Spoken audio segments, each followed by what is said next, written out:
In a small antique shop, a peculiar clock sat behind dusty glass, its brass hands frozen at midnight. Legend whispered that it did not measure hours. It counted down to destiny. When Emily stumbled upon it during a rainy evening, she had no idea it was ticking toward a moment that would change her life forever. Each chime brought her closer, not to danger, but to a kiss that would seal a love story written long before either of them was born. But who was him? And why did the clock seem to know something she did not? Emily had always been drawn to old things, items that carried the weight of forgotten stories. That night, escaping a storm, she ducked into an antique shop she had never seen before. The sign above the door read, "Timeless Treasures," and the air smelled faintly of cedar and mystery. Among faded maps, porcelain dolls, and tarnished jewelry, the clock caught her attention. Its glass dome was foggy, but through it she could see numbers etched in gold. Not the usual 1 to 12, but a countdown from 10. Oddly, the hand was moving backward. "What an unusual piece," Emily murmured, brushing the dust off.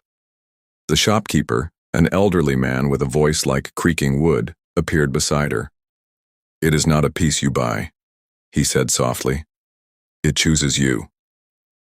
Emily laughed nervously, but the man did not smile.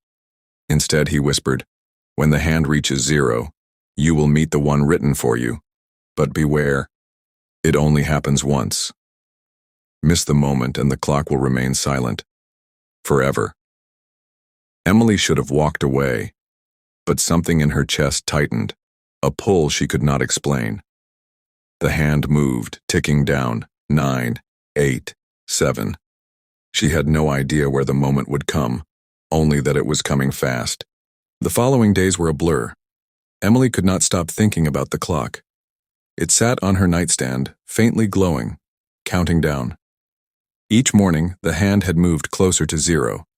Each night, she wondered, who was this person fate wanted her to meet? On the 6th day, she found herself at a cafe, sipping tea while watching raindrops race down the window.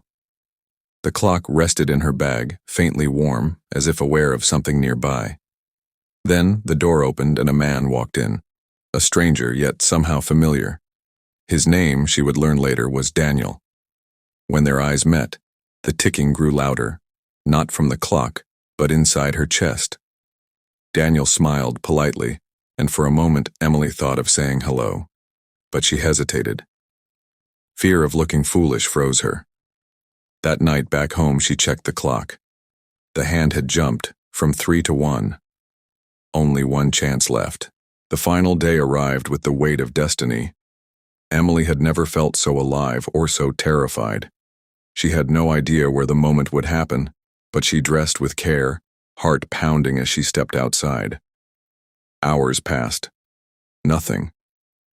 The clock's hand trembled at the edge of 0, and Emily feared she had missed her chance. Then at sunset, she saw him again, Daniel, standing by the river, watching the sky turn gold. This time she did not hesitate. "Hi," she said, her voice trembling.